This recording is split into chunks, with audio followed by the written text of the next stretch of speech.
চৰকাৰী ঘৰ এতিয়ালৈকে লাভ কৰা নাই তেতিয়াহ'লে কিন্তু আপোনালোকে চৰকাৰী ঘৰ এতিয়া নতুনকৈ আপোনালোকে লাভ কৰিব। ইতিমধ্যে মুখ্যমন্ত্ৰী এই বিষয়ে উল্লেখ কৰিছে।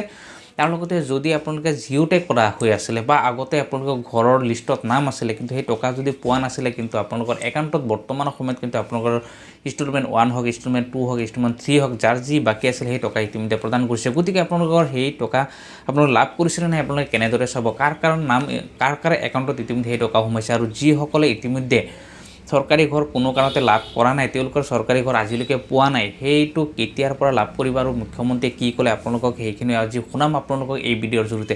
গতিকে আপোনালোকে ভিডিঅ'টো সম্পূৰ্ণকৈ চাই থাকিব। আৰু যদি আপোনালোকে নতুনকৈ চাই আছে তেতিয়াহ'লে চেনেলটো ছাবস্ক্ৰাইব কৰি ভিডিঅ'টো লাইক আৰু শ্বেয়াৰ কৰি দিব। ইতিমধ্যে মুখ্যমন্ত্ৰীয়ে উল্লেখ কৰিছে যে যদি আপোনালোকে নতুনকৈ কোনো চৰকাৰী ঘৰ লাভ কৰা নাছিলে এতিয়ালৈকে, তেতিয়াহ'লে আপোনালোকৰ 13 মাৰ্চৰ পৰা আপোনালোকে নতুনকৈ ঘৰৰ কাৰণে আবেদন কৰিব পাৰিব বা নতুনকৈ তেওঁলোকক ডিৰেক্ট ঘৰ প্ৰদান কৰিব। ইতিমধ্যে মুখ্যমন্ত্ৰীয়ে এই বিষয়ে উল্লেখ কৰিছে। গতিকে আপোনালোকে যদি চৰকাৰী ঘৰ লাভ কৰা নাই তেতিয়াহ'লে আপোনালোকৰ কাৰণে ভাল খবৰ। আপোনালোকে 13 তাৰিখলৈকে আপোনালোকে অপেক্ষা কৰিব লাগিব আৰু 13 তাৰিখৰ পিছত চৰকাৰে আপোনালোকক সেই নতুনকৈ ঘৰ যদি লাভ কৰা নাই তেতিয়াহ'লে আপোনালোকে নতুনকৈ ঘৰ প্ৰদান কৰিব। হ'ব যিহেতু হোৱাৰ পিছত কিন্তু আপোনালোকে এইবিলাক ঘৰ লাভ কৰিব। আৰু যিসকল বাগানীয়া এৰিয়া আছে তেওঁলোকক চৰকাৰে ইতিমধ্যে উল্লেখ কৰিছে যে মুখ্যমন্ত্ৰী হিমন্ত বিশ্ব শৰ্মা ডাঙৰীয়াই তেওঁলোকে ডিৰেক্ট চৰকাৰী ঘৰ ইতিমধ্যে প্ৰদান কৰিব। গতিকে আপোনালোকে সেই চৰকাৰী ঘৰ লাভ কৰিবলৈ হ'লে আপোনাৰ 13 তাৰিখলৈকে অপেক্ষা কৰক। তাৰপিছত আপোনালোকে সেই চৰকাৰী ঘৰ ইতিমধ্যে লাভ কৰিব। তাৰ লগতে মুখ্যমন্ত্ৰীয়ে কি ক'লে আপোনালোকক শুনাব বিচাৰিছোঁ। পট্টা দিয়াৰ অভিযান আমি অহা 13 মাৰ্চৰ পৰা আৰম্ভ কৰিম। কিন্তু মোৰ যিটো লক্ষ্য যে মাটি দিয়াই নহয়, মাটিৰ লগত এটা ঘৰো দিব লাগিব।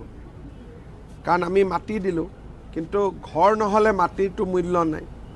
মই শিৱৰাজ সিং চৌহানক অনুৰোধ কৰিছিলোঁ যে তেওঁলোকে মাটিৰ পট্টা পোৱাৰ লগে লগে এটা যাতে প্ৰধানমন্ত্ৰী আৱাস যোজনাৰ ঘৰো আমি দিব পাৰোঁ। তেখেতে কাৰ্যত মোক সন্মতি জনাইছে যে হয় আমি দিম, ছাৰ্ভে এটা কৰি চাই লওঁ কিমান মানুহক দিব লাগিব।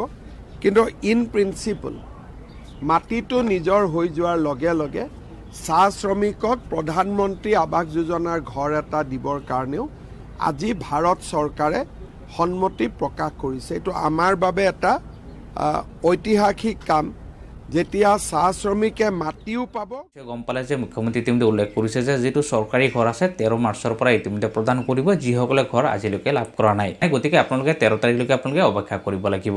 যিটো ইনষ্টলমেণ্ট ইতিমধ্যে প্ৰদান কৰিলে, এই ইনষ্টলমেণ্ট যদি আপোনালোকে লাভ কৰা নাছিলে এতিয়া কিন্তু সেই ইনষ্টলমেণ্ট আপোনালোকে লাভ কৰিছে। আৰু সেইটো আপোনালোকে চেক কৰিবলৈ হ'লে আপোনালোকে যিটো PMA ছাইড আছে ইয়াতে আপোনালোকে চাব পাৰিব। কাৰণ আপোনালোকে জানে যে যিটো জিঅ'টেক কৰা হৈছিলে, যেতিয়া 18-19 বছৰ যিটো জিঅ'টেক কৰা হৈছিলে, যিসকলে জিঅ'টেক কৰাৰ পিছত যদি আজিলৈকে ঘৰ পোৱা নাছিলে তেওঁলোকক কিন্তু এতিয়া সেই ঘৰটো প্ৰদান কৰিছে আৰু তাৰ টকা ইতিমধ্যে প্ৰদান কৰিছে। সেইটো আপোনালোকে চেক কৰি চাব পাৰিব। সেইটো চেক কৰি চাবলৈ হ'লে আপোনালোকে যিটো PMA ছাইড আছে ইয়াতে আহি যে চৰকাৰী ঘৰৰ লিষ্টত আপোনালোকৰ নাম আছেনে নাই বা আপোনালোকৰ টকা সোমাইছেনে নাই সেইটো আপোনাৰ চাবলৈ হ'লে PMAYGত আপোনালোকে চাৰ্চ কৰিব। চাৰ্চ কৰাৰ পিছত FTO ট্ৰেঞ্জেকশ্যন যিটো আছে সেইটো ক্লিক কৰাৰ পিছত যিটো হোম লিখা আছে আপোনালোকে হোমত ক্লিক কৰিব। হোমত ক্লিক কৰাৰ পিছত চাওক ইয়াত ৰিপৰ্টটো আহি গৈছে। আপোনালোকে ইয়াতে চাব পাৰে যে আপোনালোকৰ লিষ্টত নাম আছে নাই। যদি চৰকাৰী ঘৰৰ নাম আছিলে, যিটো জিঅ'টেক কৰিছে সেইটো লিষ্টত নাম আছেনে নাই বা আপোনালোকৰ FTO হৈছেনে নাই সেইটোও চাব পাৰিব। আপোনাৰ একাউণ্টত টকা সোমাইছেনে নাই, কিমান টকা সোমাইছে, কিমান নাম্বাৰ ইনষ্টলমেণ্ট আছিলে সেইটো আপোনালোকে চাব পাৰিব। এতিয়া প্ৰথমতে চাওক যিটো চাওক FTO জেনেৰেট হৈছেনে নাই, যেতিয়া কিমান মানুহৰ FTO হৈছে আপোনালোকে চাবলৈ হ'লে আপোনাৰ যিটো FTO যিটো জেনেৰেট হৈছে আপুনি এই লিষ্টত আপোনালোকে প্ৰথমতে চেক কৰি চাওক। প্ৰথমতে এটা চিলেক্ট কৰক যে আপুনি ষ্টেট চিলেক্ট কৰিব, ডিষ্ট্ৰিক্ট চিলেক্ট কৰিব। তাৰপিছত আপোনাৰ ব্লক যিটো আছে ব্লকটো চিলেক্ট কৰিব। তাৰপিছত আপোনাৰ FTO জেনেৰেট হৈছেনে নাই বা পে'মেণ্ট হৈছেনে নাই আপোনালোকে যিকোনো চব চাব পাৰে। FTO জেনেৰেট হৈছে, পে'মেণ্ট হৈছে বা কেতিয়া পে'মেণ্ট পঠাইছে, পে'মেণ্ট হৈছেনে নাই আপোনাৰ সকলো ডিটেইলছ আপোনালোকে চাব পাৰিব। আপোনালোকে যিটো ৰিপৰ্ট ছাইড আছে আপোনালোকে এই ৰিপৰ্ট ছাইডত এই সকলোখিনি ডিটেইলছ ইয়াতে আছে আপোনালোকে চাব পাৰিব। ইয়াত চাওক যে কিমান টকা ইতিমধ্যে পে'মেণ্ট কৰিছে, কিমানটা ইনষ্টলমেণ্ট হৈছে।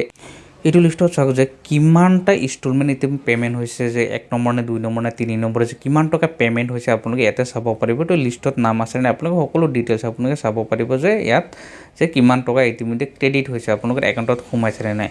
বা আপোনাৰ নেক্সট যদি আপোনাৰ যিটো ৰিপৰ্ট আছে ৰিপৰ্টত আহি পেলাই আপোনালোকে চাব বিচাৰে যে আপোনালোকৰ একাউণ্টত কিবা প্ৰব্লেম হৈছে সেইটোও চাব পাৰিব। ইয়াত চাওক 3 নম্বৰ যিটো অপশ্যন আছে বেনিফিচিয়াৰী, আপুনি এই 3 নম্বৰ অপশ্যন যেতিয়া ক্লিক কৰিব ইয়াত আপোনালোকে আহিব চেম, আহি পেলাই আপোনালোকে ষ্টেটটো চিলেক্ট কৰিব। ষ্টেটটো চিলেক্ট কৰাৰ পিছত আপোনালোকৰ যিটো ডিষ্ট্ৰিক্ট আছে ডিষ্ট্ৰিক্টটো চিলেক্ট কৰিব।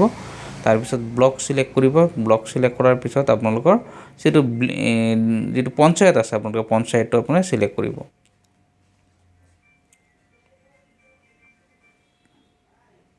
তাৰপিছত কেপচাৰ কোডটো দিব, কেপচাৰ কোডটো দি পেলাই ছাবমিট কৰি দিব।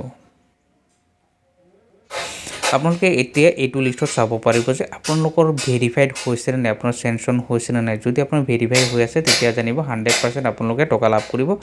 আৰু চাওক যিটো পে'মেণ্ট কৰা হয়, যিটো PMFS যিটো কৰা হয়, এইটো হৈছে নে নাই, বা আপোনালোকৰ কিবা ৰিজেক্ট হৈছে নেকি, আপোনাৰ একাউণ্টত যদি টকা সোমাইছে, কিছুমানে আধাৰ কিছুমানে আধাৰ কাৰ্ড ৰিজেক্ট হৈছে, কিছুমানে DVD লিংক নাই, সকলো ডিটেইলছ আপোনালোকে ইয়াতে চাব পাৰিব যে আপোনালোকৰ কিবা প্ৰব্লেম হৈছে নে নাই। কাৰণ আপোনালোকৰ লিষ্টত যদি নাম আছিলে, যদি আপোনালোকে জিঅ' টেগ কৰিছিলে আৰু যদি সেইটো লিষ্টত যদি আছিলে আৰু যদি আপোনালোকৰ সেইটো ভেৰিফাইড হৈছিলে, তেতিয়াহ'লে আপোনালোকৰ সম্পূৰ্ণ ডিটেইলছ আপোনালোকে এটা চাব পাৰিব যে আপোনালোকৰ এইখিনিত চব ঠিকেই আছেনে নাই, বা আপোনালোকৰ একাউণ্টত টকা সোমাব নে নাই, সেইখিনি আপোনালোকে চাব পাৰিব। বা আপোনালোকে যদি FTO ট্ৰেনজেকশ্যন চামাৰিত আহে, এইটো লিষ্টত আহি পেলাই আপোনালোকে চাব পাৰিব যে আপোনালোকৰ কিমান টকা ইতিমধ্যে পে'মেণ্ট হৈছে, কোনটো ডেটত পে'মেণ্ট হৈছে, 1 নম্বৰ নে 2 নম্বৰ 3 নম্বৰ ইনষ্টলমেণ্ট আছে, আপোনালোকে সকলো ডিটেইলছ আপোনালোকে এই FTO ট্ৰেনজেকশ্যন চামাৰিটো আপোনালোকে চাব পাৰিব। ইয়াৰ বাহিৰেও কিন্তু আপোনালোকে যিটো ষ্টক হোল্ডাৰ আছে, আপোনালোকে এই ষ্টক হোল্ডাৰত আহি পেলাই আপোনালোকে চেক কৰি চাব পাৰিব যে আপোনালোকৰ সকলো ঠিকে আছে নে নাই। কাৰণ আপোনালোকৰ যিটো PMA ID আছে, আইডিটো দি পেলাই যেতিয়া আপুনি ছাবমিট কৰি দিব, তেতিয়াহ'লে আপোনালোকে ইয়াতে চাব পাৰিব যে আপোনাৰ হাউচ চেংচন হৈছে নে নাই, পে'মেণ্ট কৰিছে নে নাই, আপোনালোকৰ সকলো ঠিকে আছে নে, আপোনাৰ একাউণ্ট নম্বৰ চব ঠিকে আছে নে, DVD লিংক হৈ আছে নে, আধাৰ নম্বৰ লিংক হৈ আছে নে, কেতিয়া একাউণ্টত আপোনাৰ টকা পঠাইছে, কিমান টকা আপোনালোকে পঠাইছে, আপোনাৰ ফটো মাৰিছে নে নাই, সম্পূৰ্ণ ডিটেইলছ আপোনালোকে এই ষ্টক হোল্ডাৰত আপোনালোকে চাব পাৰিব। যদি আপোনালোকৰ হাতত ID নাম্বাৰটো থাকে, যদি ID নাম্বাৰটো নাই, তেতিয়াহ'লে আপোনালোকৰ ID নাম্বাৰটো অনলাইনৰ পৰা আপোনালোকে ল'ব পাৰে বা আপোনালোকৰ পঞ্চায়তৰ পৰাও ল'ব পাৰে, যদি আপোনালোকৰ হাতত ID নাথাকে। যদি ID থাকে তেতিয়াহ'লে আপোনালোকে এনেদৰে আপোনালোকে চেক কৰি চাব পাৰিব। চৰকাৰী ঘৰত যদি আপোনালোকৰ লিষ্টত নাম আছিলে, তেতিয়াহ'লে আপোনালোকৰ হাউচ চেংচন হৈছে নে নাই, আপোনাৰ ৰেজিষ্ট্ৰেশ্যন হৈছে নে নাই, বা আপোনালোকৰ একাউণ্টত টকা সোমাইছে নে নাই, আপোনালোকে এনেদৰে চেক কৰি চাওক। যদি তাৰ বাহিৰেও যদি আপোনালোকে